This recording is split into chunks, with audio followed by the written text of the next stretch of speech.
Good morning all of you. आज दिनांक 7 जुलाई 2020। विषय सामान्य हिंदी, अध्याय 2 काव्यखंड।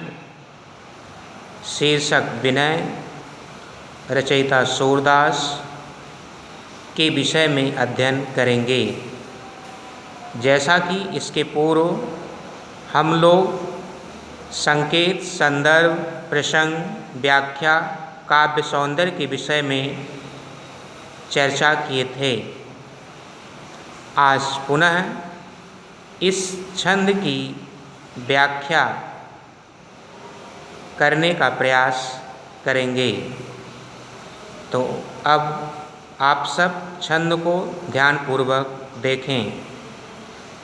अब कै राखी लेहूँ भगवान, हाँ अनाथ बैठो द्रुम डरिया, पारिद साधे बान, ताक डर मैं भाजो चाहत, ऊपर ढुक्यो सचान, दोहो भांति दुख भयो आनिय, कौन उबारें प्राण, सुमिरत ही अहि डसो पारधी, कर छोटो संधान, सूरदास सर लाग्यो सचानहि, जय जय कृपा निधान।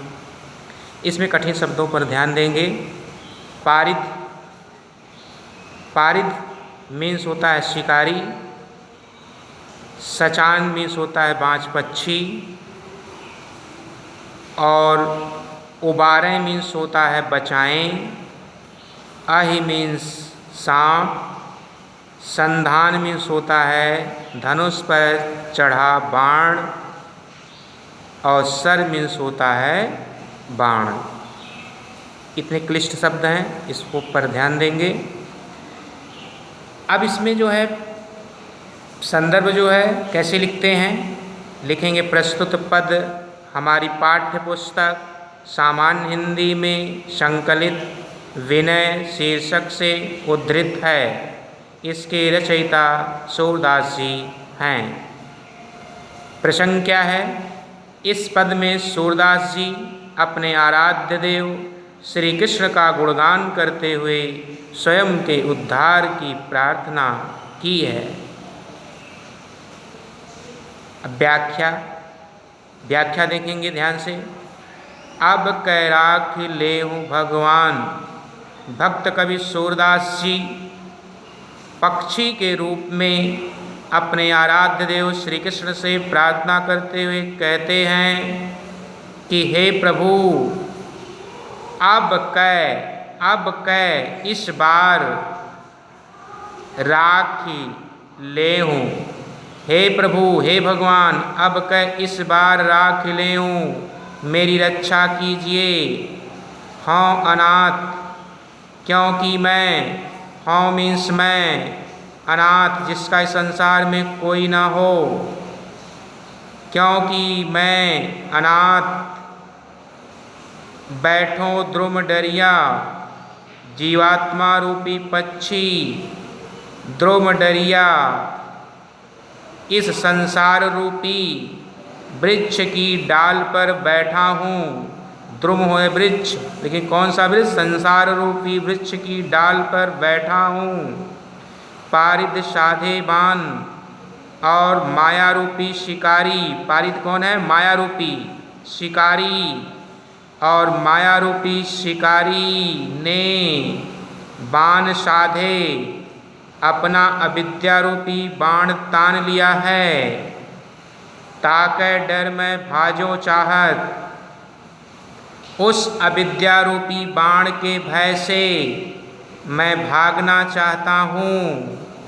ऊपर ढुक्यो सचान, परंतु ऊपर भी सचान कौन? अहंकार रूपी बाज पक्षी, सचान अहंकार रूपी बाज पक्षी ढुक्यो छिपा हुआ है, मंडरा रहा है, घूम रहा है।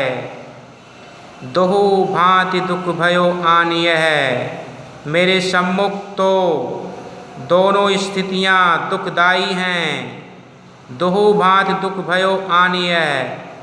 आने का मतलब सामने, मेरे सामने तो यह दोनों प्रकार से दुख ही दुख है। कौन उबारे प्राण? ऐसी स्थिति में मेरे प्राण की रक्षा कौन कर सकता है? अर्थात हे प्रभु, आप ही मेरे प्राण की रक्षा कर सकते हैं। सुमिरत ही अहि डसो पारधि। जीवात्मा रूपी पक्षी ने हृदय में भगवान श्री कृष्ण का स्मरण किया। भगवान श्री कृष्ण के स्मरण करने मात्र से ही माया रूपी शिकारी को ज्ञान रूपी सर्प ने डस लिया। अहि डसो पारधि। अहि का मतलब सर्प। कौन? ज्ञान रूपी सर्प ने डस लिया। कर छूटो संधान। और उस माया रूपी शिकारी के हाथ से संधान छूट गया। धनुष पर चढ़ा हुआ बाण छूट गया। सूरदास सर लगे हो सचाने। जय जय कृपा निधान। भक्त कवि सूरदास जी कहते हैं कि यह अविद्या रूपी बाण उस अहंकार रूपी बांस पक्षी को जा लगा, जो जीवात्मा रूपी पक्षी को ग्रसने के लिए, खाने के लिए, मारने के लिए मंडरा रहा था। इस प्रकार से जय जय कृपा निधान, इस प्रकार से सूरदास जी पक्षी को दोनों दुखों से बचाने वाले दया के भंडार श्री कृष्ण की जय जयकार करने लगे। भगवान श्री कृष्ण की जय जयकार करने लगे। इसमें जो है भाषा, ब्रज भाषा का प्रयोग किया गया है। रस शांत रस है, छंद गेय है, गा करके छंद पढ़ा गया है। अलंकार और रूपक अलंकार का प्रयोग है,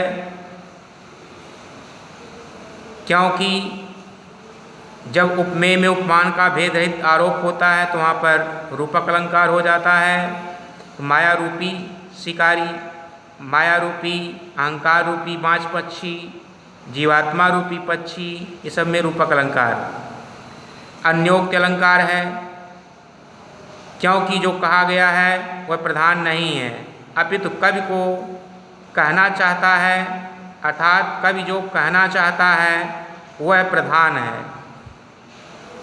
यहाँ पर कवि स्वयं के उद्धार के लिए प्रार्थना कर रहा है, लेकिन एक पक्षी के रूप में यहाँ दिखाया गया है, अपनी बातों को व्यक्त किया गया है।